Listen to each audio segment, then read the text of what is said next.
On today's episode, I've been lucky enough, just as I've met Simon through photography, to meet extraordinary different roads. And yes, there is a marketplace there, but that's not what has driven me personally. It's that engagement with history, document, spirituality, sentiment, a love of a particular place. In a sense, you join in with that other person or that other group in being able to join that journey. welcome to the Active Share podcast that explores less obvious investing insights in a world that's always changing. I'm your host, Hugo Scott Gall.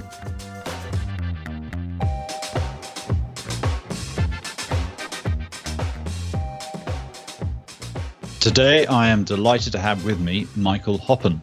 Michael is the founder and owner of the Michael Hoppen Gallery, which is known for nurturing the careers of new and interesting artists and exhibiting them alongside acknowledged 19th, 20th and 21st century photographic masters. The gallery, which opened in 1992, is located in Chelsea, London. Michael, welcome and thanks for being here. Very nice to see you, Hugo. Thank you for inviting me. Also with me is Renaissance man and portfolio manager at William Blair, Simon Fennell. Simon, welcome. Thank you very much, Hugo, and Michael, great to see you. Great to see you as well, Simon. Excellent. Well, let's get going. So, Michael, high-level question for you.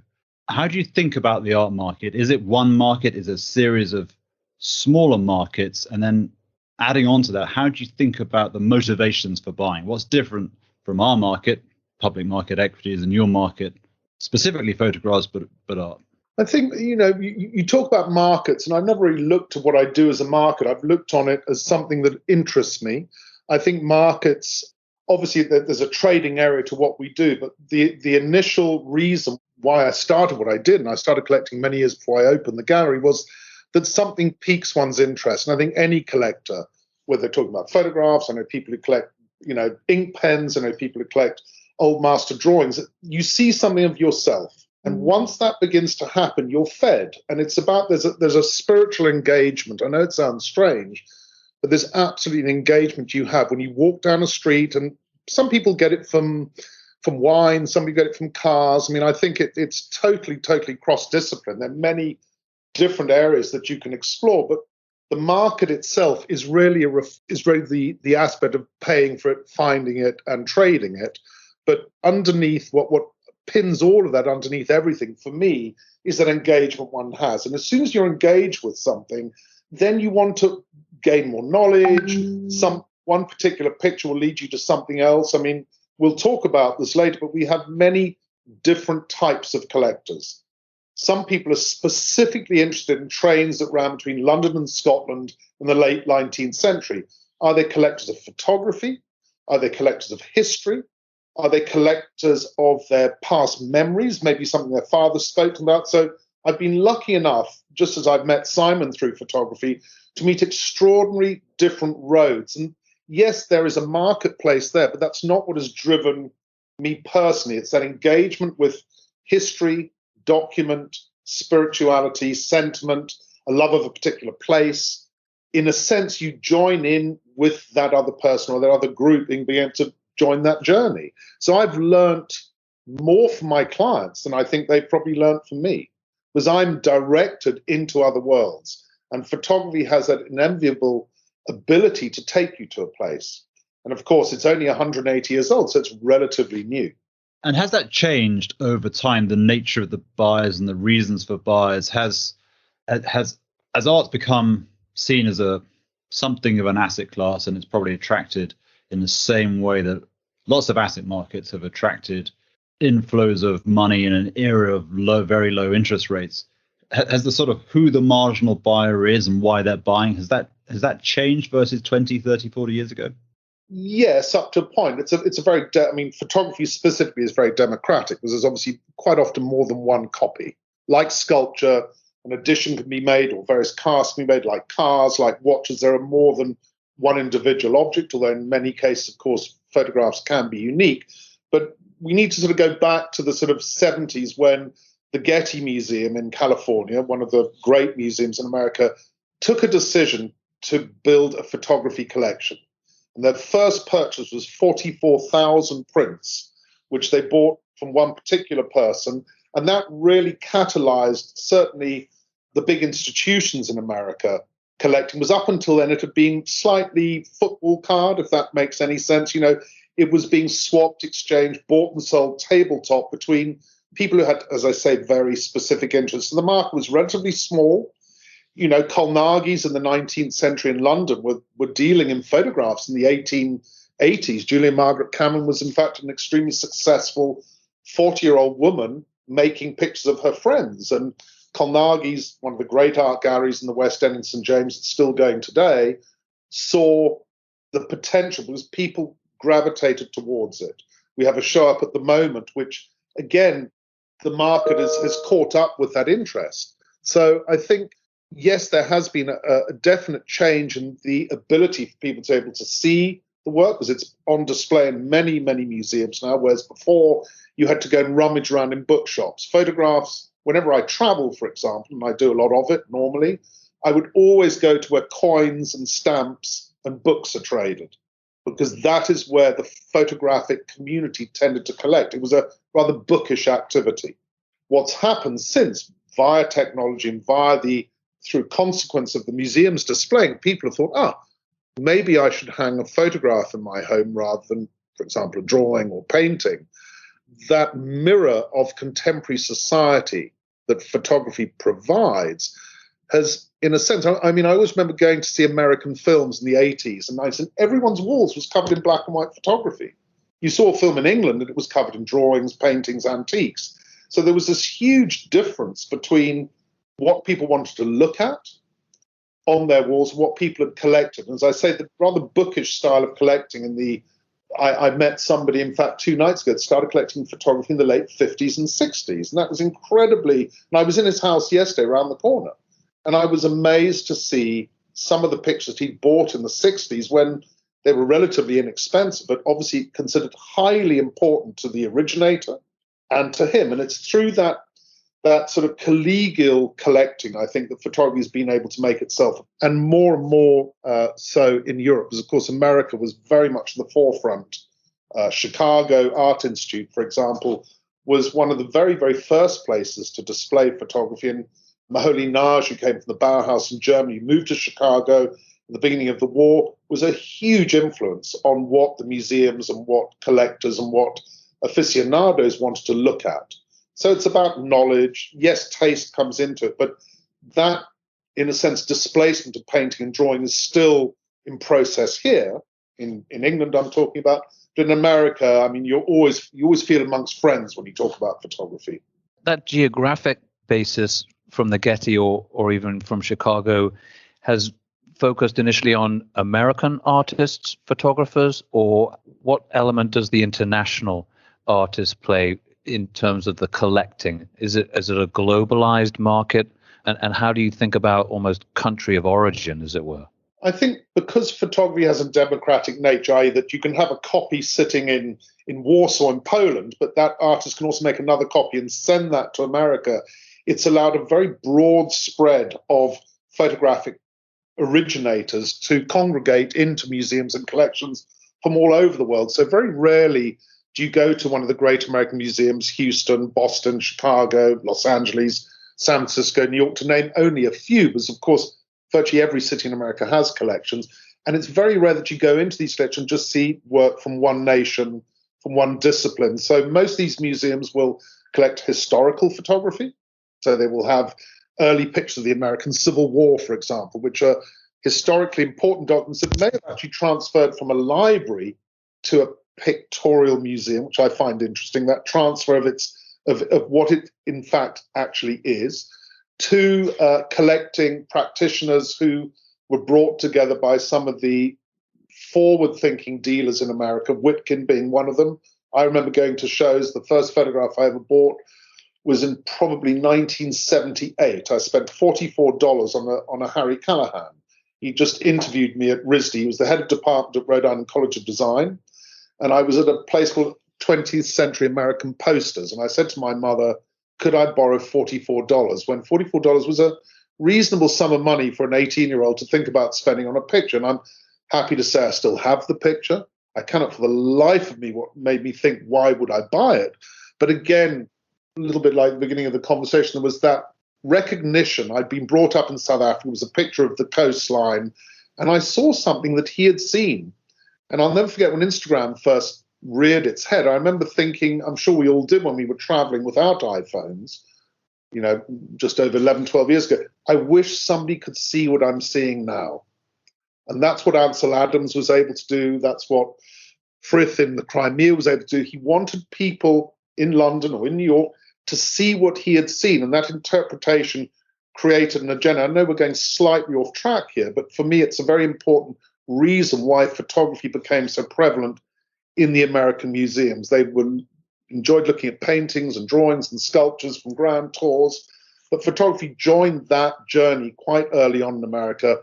And up to a point, we are still on that journey here in England. It's still, I don't know how many homes you walk into to see photography, but probably fewer than you would walk into a home and see a painting on the wall. Would you not agree with that, Simon? I would. I mean, it seems actually maybe that the nature of that journalism or photojournalism, if you go back to the Crimea, or with, as the US into the 20th century, the Dorothea Langs and the Walker Evans, that sort of, as you say, you're really contributing journalistically to begin with, not necessarily artistically. I think especially for Lang, her role was not really as an artist, although it became one, and she was, she was really taking photographs in government in terms of the role, but it sort of moved into art, having been something else, either photojournalism or government prior to that. So yeah, I think you're right in terms of the way that photography has sometimes jumped disciplines, as it were. Well, that's very interesting. You bring up Dorothy Lang, who I'm a great admirer of. And in fact, one of the great things about photography is that women have made huge inroads into the discipline, more so than painting. I mean, they're great recognized masters of photography. And without the place of women in that canon, we would be far poorer without them. But I am intrigued as to why a portrait of a migrant mother with two desperately hungry children has become such an iconographic photograph that somebody would hang in their living room, for example, and people would pay substantial amounts of money for. A great vintage print of that image would maybe sell for around about $450,000 US. It is very much, the composition is the triangle. It's the classic Madonna and child composition. There are obviously references to paintings as to why it works, as all photography and all art needs to survive within that rigor. But I do find it interesting that today there has not been an image, for example, that has encompassed what we're all going through globally today. You will probably remember that desperately sad photograph of a child drowning off the coast of England or Italy or Spain a few years ago, which woke the world up to the plight of people traveling across the Middle East and Africa trying to find a home in Europe. There hasn't been a definitive photograph, and I think there's many reasons for that somehow encapsulates what's happening to us at the moment. So I think photography has huge power, and it does change people's minds. And I think great journalists, whether you're Dorothy Lang or whether you're one of the great, Don McCullen, we were talking about him this morning to somebody, those photographs have helped change the course of history. And I think there are many different levels that a photograph can survive. But you pick one particular picture that has not only changed the way, she was working for the Farm Securities Administration, as were many other photographers during the Depression, but what made that one photograph say what it did? And I think that's a testament to the ability of the photograph to transcend its initial purpose, because obviously it was a photograph for I think it appeared in Life magazine to start with, that picture. What's interesting for me, though, is how the collecting of a picture like that can be collected alongside other types of photography. And I've sat in auctions for 20, 25 years and watched the buying habits of collectors collecting fashion photography. That's been an extraordinary thing to watch. I mean, these were pictures of dresses and suits and shoes and glasses, and practitioners like Irving Penn and Richard Avedon and many others who have followed have turned a commercial exercise into an art form, which has again gone on to fetch huge sums of money at auction. And I think collecting fashion photography is a very unusual thing, and I love it. I'm a big fan of it. But I do find it strange that one is collecting into commercial field. That not often happen with painting, for example. Photography does forge pathways into collecting that very few other mediums have. I think there are other mediums. I mean, there are people who collect pottery, Mayan pottery that was used for cooking. There is something beautiful about the way these things were made. There's a utility to them that I think people enjoy exploring. And I think maybe that's where some of the collecting of industrial photography, fashion photography, I mean, there are huge collections that have been built around the world, substantial, many, many millions of dollars spent on these documents. I think that is part of the attraction of photography, is the re-examination of something you take for granted, maybe things that you've seen and passed by, and somebody else has photographed it and made you reassess its value to you visually or commercially or however else you want to look at it.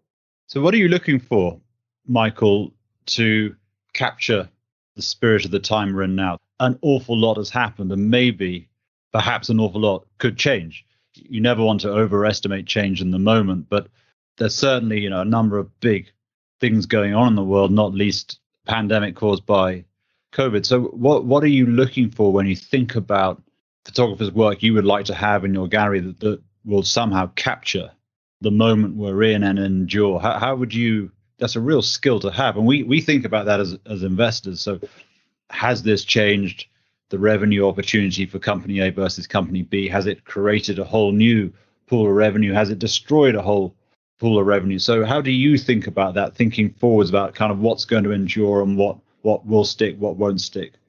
Well, I think there's several answers. So it's a very good question, but I think there are several answers to that. One is that photography has an ability to preserve memory. And I think one of the things we probably all think about most days, wouldn't it be nice to go back to the way things were?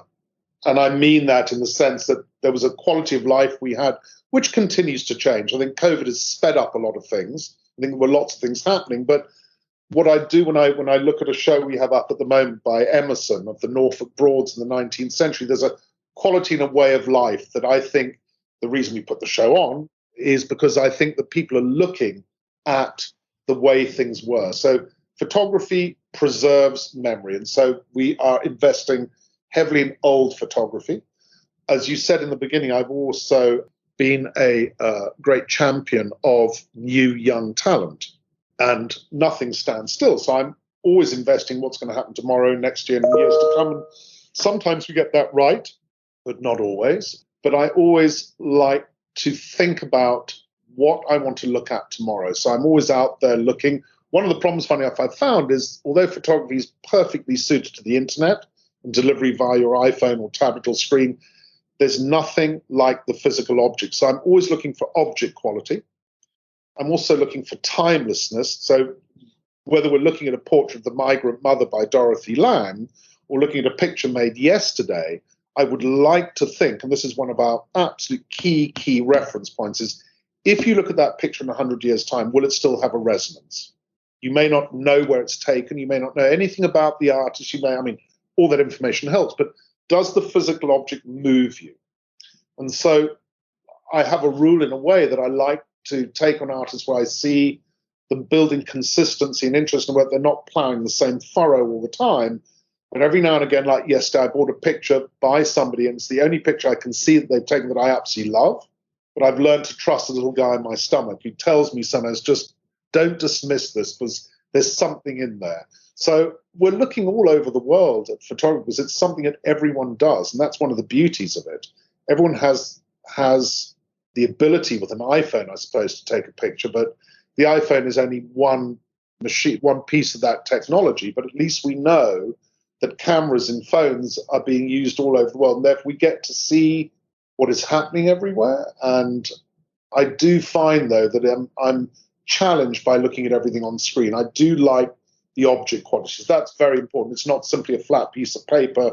It's got texture.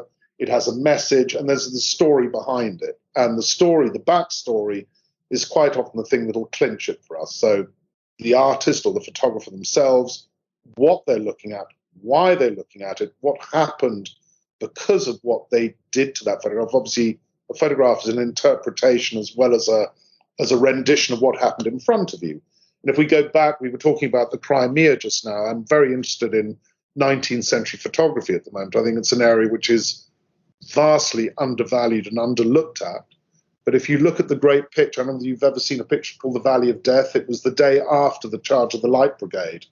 It was quite a manipulated photograph, but you've got a very, very, very empty, deserted corner between two hillocks in the Crimea, and all you see are cannonballs just simply lying on the road. And you know what happened the day before. And in a sense, that interpretation is very chilling. It's not a photograph of the charge itself. And so I'm looking at historical documents, which I think are very important. I'm looking at, because of what's happening and because of, I think, people's tastes are changing at the moment, I think smaller works are becoming very, very interesting. There was a time where everyone was going after big contemporary works, huge, great Gurskys, wonderful pictures, wonderful big Struths, fantastic pieces of work. And I'm looking at them now thinking, you know what, we've almost, I don't want to say ignored vintage photography, we've set it to one side in the search for what is new. But in fact, I would like to spend some time catching up and looking back at the way the world was. And I think that gives people some comfort. I don't think that there is anyone out there at the moment that has captured the essence of what we're all going through. I think we're still in the middle of it, but inevitably there will be photographers. There's a chap called Paolo Pellegrin, who we work with, who documents war. He's an extraordinary photographer. You will see many of his pictures that relate to Syria, Afghanistan. The Middle East has been an area that he's trodden the path for the last 20 years. And during the lockdown, he decided to photograph his children in Switzerland. He's in fact Italian, but he lives just outside Geneva. And what's been fantastic is seeing the way Paolo has reinterpreted his own emotional engagement with his environment. If you're photographing people starving, people being dispossessed of their homes, people losing relatives, cities being destroyed, you have to position yourself in a very, very objective way. If you get too involved in those lives, you will not be able to document what's happening. What's interesting, removing himself from all of that anguish and all the terrible things going on in the world, he's able to see a wonderful positivity in the way his children are growing up, but it's that same examination of his environment and the activity, and it shows his talent. And that's where I think photography starts to get into its own, is that adaptability, whether you're dealing with a picture of a flower or a picture of a desperately gruesome scene in a war or a fashion photograph. They're three very different paths, three very different photographs. They all comment on the way we look at the world. And I think great art, as I said in the beginning, is about a reflection of our particular way of seeing things, which is why everyone chooses different artists. That's what's wonderful. We don't all follow one particular route. There are so many different ways you can look at photography. And I think that's what I've enjoyed most about it, is the various layers and the various routes it allows you to engage in. Michael, we spend a lot of time thinking about technology and its impact on the investing landscape, individual companies. From a photography perspective, how do you think about technology, both within the element of the picture itself, the nature of the capture of that image, but also some of the elements of technology that have an effect on your business, as it were?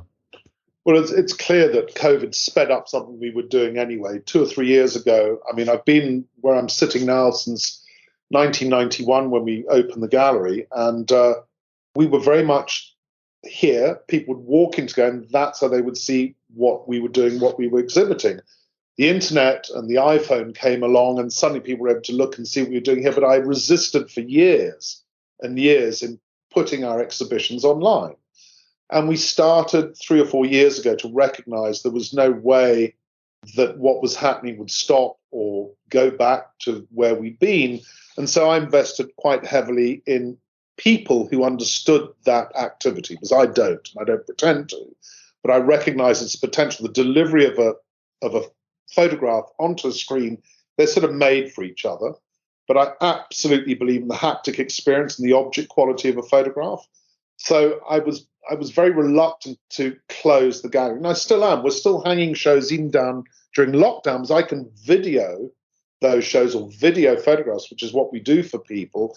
But I still try to get people to come and physically experience it for themselves. You of all people know how wonderful it is to be surrounded by the physical photograph itself. The books are wonderful, and it's a great asset that photography has, as the people or artists have certainly produced incredible books of their work. But the delivery of photographs via the internet has been fantastic for us. There's no doubt about it. Where I sometimes part company with is the obsession with digital photography. Now, the camera, whether it's a digital camera or a 10 by 8 camera or a 35mm camera, is a tool. It's no more, no less. If I was to give a 10 by 8 camera and the darkroom that Ansel Adams used to you and put you in front of, what's that fantastic mountain, El Capitan, put you in front of El Capitan with his camera, which he made the most fantastic picture, I guarantee you your picture would look different to his. If, on the other hand, you stood in the same spot and Ansel Adams, if he was alive and owned an iPhone, handed you his iPhone, the chances are your picture would be marginally different, but not dissimilar. So what I try and pick apart with technology is the bits that are useful and the bits that I think get in the way of you producing something unique to you. So whilst the digital system is a very good and convenient and robust system, it doesn't really pollute the world, which is very important. The analog and traditional system of making photographs is still where my heart lies, because that is where the magic happens. Most photographers don't know how to use the insides of a computer. They're unable to adapt the technology they bought, and it's not cheap technology, to their own particular use. Some people have, but very, very few. A lot of photographers are moving back towards analog systems today because they recognize they can create a signature for themselves that is unique to them. And one of the things that I think any art buyer will agree on, whether they're buying drawings, even people who love to read books, or people who buy photographs, is there are particular areas that interest them, that stimulate, that catalyze their interest in spending time looking at something.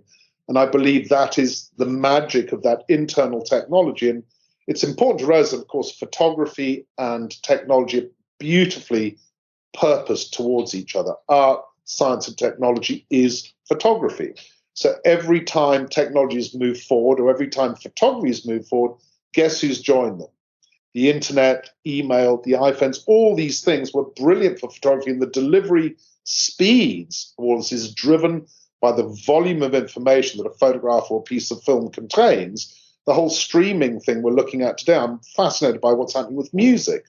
I, 18 years ago, was invited by Mark Getty to come and work with Getty Images to help build, and I do underscore that help, because there was a big group of people involved in building one of the greatest archives of photography that is now in use in every newspaper and magazine you read. You'll often see Getty Images as the strapline to many images. And I remember Mark Getty standing in front of all of us one day saying, photography and images are the new oil of information. That is what people will be buying and trading in, was oil will have gone. I think he was a little bit out on when it was gone, but it's happening. We can see that happening. And he's built a phenomenal business by leasing, renting, selling images to people. It's happening with music now. They paid $300 million for Bob Dylan's back catalogue. I think that's relatively cheap when you consider what they're getting. The fees that people are paying every time a piece of music is played on the radio or streamed is fascinating. And I know that is also happening with photography. But there's something about sitting in a room and Bob Dylan playing to you. And I hope, many people remember their first Bob Dylan concert. And it's the same as me, walking into a gallery, which I did in 1990, I went to see The Waking Dream, one of the great collections of photography, which was built by the Gilman Paper Collection and was donated to the Metropolitan Museum in New York. And it came to Edinburgh, and I took the train up there, and I wandered around that gallery for 3 days, speechless. And I came back home, and I said to my dear wife, I said, I'm giving up being a photographer, because that's what I'd been for 15 years. And she said, well, hang on, we've got 3 children. What do you mean you're going to give up being a photographer? That's how we live. And I said, I can't make pictures as good as this. And that was that moment when I really, really understood what making great pictures were about. I could never have done that by looking through a book or looking on screen. So going back again to that point of the object quality that a photograph has, for me is fundamental, despite the opportunity that technology allows us to certainly introduce us to the object. There's nothing wrong with that. But the physical contact with that object is, for me, important. But I would hate for the internet, and I would hate for email to go away, because I'd have to get on planes again. That's super interesting. Do you think then there is a sort of a nostalgia or a desire to go back to more elemental experiences? There was a Daft Punk song called Touch, which was kind of about this, sort of give life back to music, as in everything is compressed and ordered, but increasingly homogenized. And actually, the importance, you said haptics, the importance of being close to physical objects to fully experience them, and then that just can't be done digitally. So do you think there is a growing, two questions really, there's a growing realization that we've become detached from physical experience because of technology, and secondarily, second part of the question is that's been accelerated and amplified by lockdown, where we've been forced to detach from physical experience, or certainly reduce the amount of physical experience we have. So do you think the first sort of trend, we saw it in the sales of vinyl and things like that, has now been amplified and accelerated by the enforced lockdown, and that's made us think again about what it is we're really missing, and things we're really missing, part of that is physical experience, touch and texture?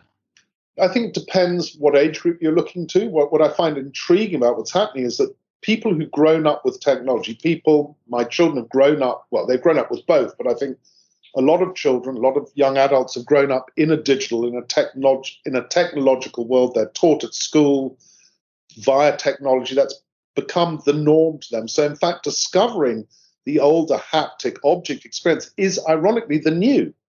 So my new young clients find the exercise of looking at these objects and realizing that this particular picture is only that big, it's a few inches wide. Because on their screens, of course, everything appears at one size. And everything appears quickly because they can cut to new things. Watching children look through Instagram, that flick of the thumb is something they control. The whole nature of going and standing in front of something is very different. So I think there are new discoveries being made by new generations that have never seen these collections before. Whereas I think my generation, in a sense, is missing the slowness of some of the pace. I think certainly I was swept up for the last 10, 15 years in a travel frenzy, traveling from museum to art fair to show to meeting. And Simon knows I've traveled to Japan for 3 or 4 days to go to. I can't do it online. I simply am not able to do what I was doing in Japan online. It's impossible. But what is interesting is to slow this whole thing down has actually been a very, very rewarding experience, because it's allowed me to look at things in a different way and not have to. I mean, we're still busy and we're still racing, and emails are still dragging at me every day to answer and trying to find things within the systems. But I think I hope there is an appreciation for a slowing down of life up to a point, because I think we can be more productive from a work perspective. But I also think from our audience's perspective, we've started using video. It's one of the things, as I said earlier, I've hired 2 people who have been absolutely instrumental in changing the nature of how we do what we do. And one of the things that Beth said to me was, I'd like you to start talking about photographs on Instagram to people. So during lockdown, I came up with this idea called, viewing photographs from my home. So I'd sit there with my terrible haircut, because I hadn't had a haircut for about 2 or 3 months, and I'd talk about the photographs. And suddenly we were engaging with people we'd never met before. They were sending comments below the Instagram, and in turn, over the last 3 or 4 months, people have started buying through that. I never thought I'd see it happen. But what has been doing that is that engagement, as we're talking now to each other about the photograph. It's not simply a photograph with some text. That has, in a sense, filled that photograph, or I hope every time I talk about it, have filled that photograph with some energy and some information and some backstory. And the last one we did was something very strange. It was a photograph of football. And I don't sell a lot of sports photographs, but what I tried to do was to explain why that image from 1963 had an interesting backstory, and it actually connected to the assassination of Kennedy. So this very strange sequence of events ends up with a misty football picture from Tottenham Hotspurs on a miserable November afternoon in 1963. And somebody called up, having seen that film, who's never bought a photograph before, and bought the picture. So would they have walked into the gallery? How would they have found out about it? Through traditional press? Maybe. But that whole relationship that we have with the audience looking at pictures, with the press, with the internet, has had to be completely rejigged. And I'm sort of sold on it, but I still hark back to that slow, old pace of life. And that's what we try and bring it back to. So I think for me, I'm still fighting it, if that makes sense. But I recognize and I engage with it. But I don't want to move completely online. I wouldn't want to become just an online gallery. I think that would be a real shame, because I like meeting people. I like watching people's reaction. I said to someone the other day, unless I can see the whites of their eyes, it's not as much fun. And it needs to be fun. It needs to be interesting. It needs to get you up in the morning. And I'm sure with what you do as well, you're also looking for things that make your day interesting, that make your clients look at what you're doing in a new way and say, well, Simon and I sometimes talk about, I don't invest in anything but art, but I'm intrigued to see what other people are investing, because, of course, it tells me what else is happening in the world. And if people are investing in huge billions of dollars being spent on sending people into space, space is interesting to people. I'm interested in space photography. I'm interested in the technology that's allowed the Hubble spacecraft to go and the Hubble telescope to go and photograph extraordinary things. And I love the fact, well, I don't love it, but I was intrigued by the fact that when it went up, somebody had forgotten that gravitational pull would bend the mirror in a different way. It was all out of focus. That technological problem was a very interesting, pure optics. It wasn't the computers. It was simply a mirror that had been turned into concave rather than convex, and everything dropped out of focus. That's a fundamental part of photography.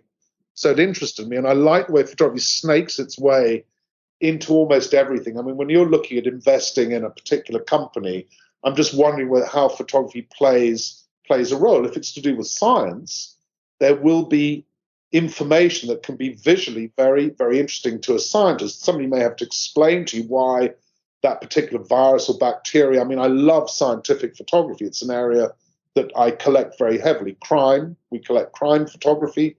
In a sense, we collect evidential photography that provides you with empirical evidence that something either happened, something is looked at in a particular way. I love empirical evidence that is disproven later because science moves forward. And I like those moments that photography catalogues, in a sense. So you go to the Wellcome Trust here, for example, their archive is the most phenomenal archive to do with medicine and science and technology. And I'm convinced that in 100 years' time, there will be tours of school children going to have a look at the science that was being procured during COVID and what ultimately cured us, or what allowed the world to get back to life. And that will be documented through many different mediums. Photography will be one of them. Michael, I think unfortunately, I think we're up against our time limit. So I want to say thank you very, very much. That was super, super interesting. And I always look for parallels between our guests and what they do and what we do. And I see quite a few here. We call ourselves growth investors. We're super interested in where growth is going to happen, why it happens, what are the drivers of growth. And I think there's quite a lot of overlap between how you think about what's coming next, how technology can change what's produced, how it's produced. And I think it's exactly the same for us. Similarly, I think that changes in societal attitudes, views, beliefs can be reflected in art, and they can be certainly reflected in what products people want, what they like, and how entrepreneurs think about problems that need solving. So I see a lot of similarities, and that's why it's one of the reasons why this has been so interesting. So I want to thank you for giving us so much time. For us, it was a bit different, but super rewarding. So thank you again for coming. Thank you very much. Thank you for listening to today's episode of The Active Share. To hear additional insights from William Blair Investment Management, visit us at blog.williamblair.com. The Active Share is available on iTunes, Stitcher, Google Podcasts, and TuneIn. For questions, comments, or topics you'd like to hear discussed, email us at podcastim@williamblair.com.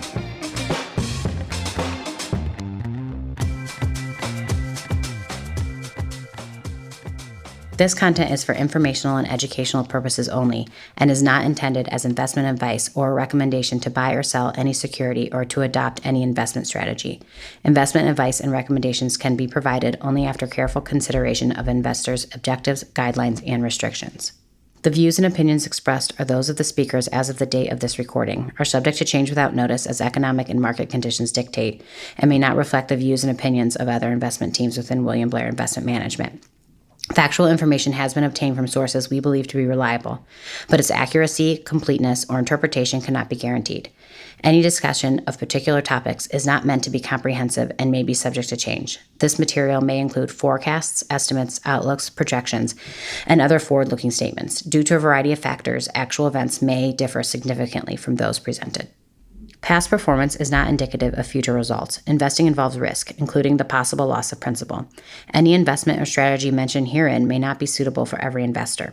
References to specific companies are for illustrative purposes only and should not be construed as investment advice or a recommendation to buy or sell any security. William Blair Investment Management may or may not own any securities of the companies referenced. It should not be assumed that any investment in the companies referenced was or will be profitable.